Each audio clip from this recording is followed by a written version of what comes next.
Hablemos de esto un momento. ¿Por qué? Tenemos órdenes de cruzarla. Es la línea del frente alemán. ¡Preparaos! Si no somos listos, nadie llegará hasta tu hermano. Yo sí.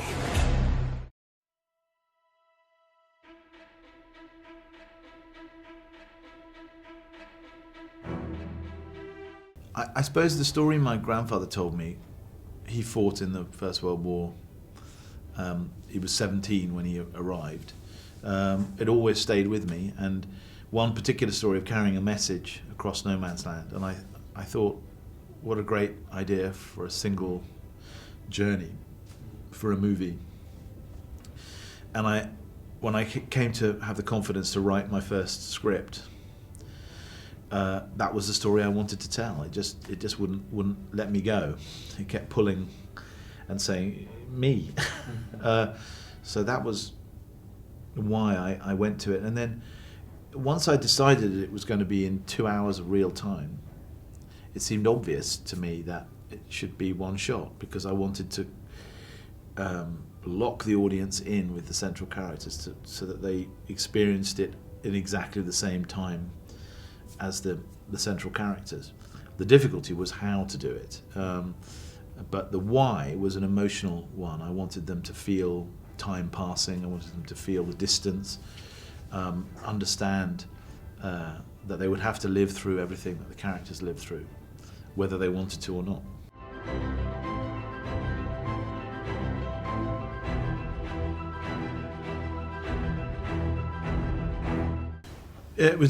I love working with Roger. It's the fourth time we've worked together. Every movie has been different. The last movie we did was Skyfall, and it couldn't have been more different in many ways.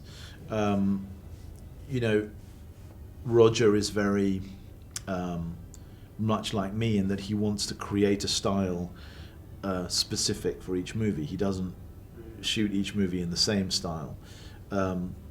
He understands there are different rules for different films, and I needed somebody who was going to embrace the one-shot idea, which he did. And when you're very, very used to working with someone, you have to use less and less words. You know, so on a good day, maybe you don't hardly talk to each other at all. You just look at each other and nod. And that's the one, you know, or whatever. So it becomes almost a telepathic thing where you know what each other is going to like and not like. And that comes with, you know, working together for 15 years. And so then we had to, a lot of what he had to do was a job of engineering, because the camera may feel simple in its movements, but sometimes it's on a wire, sometimes it's Steadicam, sometimes it's on a crane, sometimes it's on a Jeep, sometimes it's on a motorbike, sometimes it's handheld. Every stage has different challenges. And then it all has to link together as if it's effortless. We didn't want it to be jerky, handheld, but we knew it had to keep moving the whole time in a kind of smooth, almost threatening way. So then it became about how to achieve that, and that took a lot of time to rehearse and experiment, and we had to design rigs that never existed before, and even a new camera. Ari developed a new camera that was a tiny body so that we could take it into holes and trenches and dugouts, and it could go anywhere we wanted it to go.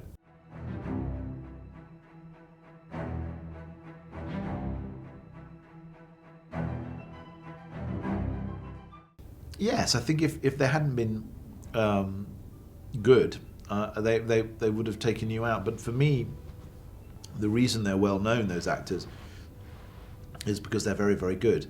And I needed authority and status and power in those scenes. And in a way, I needed the audience to feel like these ordinary men's lives were intersecting with lives that were bigger than theirs. But we just passed through. So you pass through Colin Firth and Benedict Cumberbatch and Richard Madden. I needed that authority. And I think that the movie needs the kind of boost of a new character coming in and a new way of talking and a new face, and it needs charisma, you know. So yes, I on the other hand, I wanted the audience to have a relationship with the two central characters that was very new. I didn't want them to have any associations at all. I just wanted them to think, well, who are these men and why these two? Because I suppose I wanted them to feel that with 2 men amongst 2 million, it's random. You know, these just the 2 that we happen to be following in this story.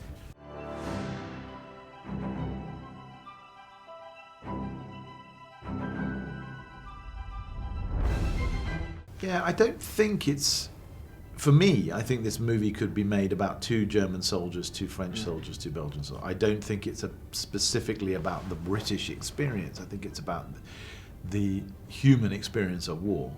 So I didn't, mostly the enemy, the Germans, are out of sight.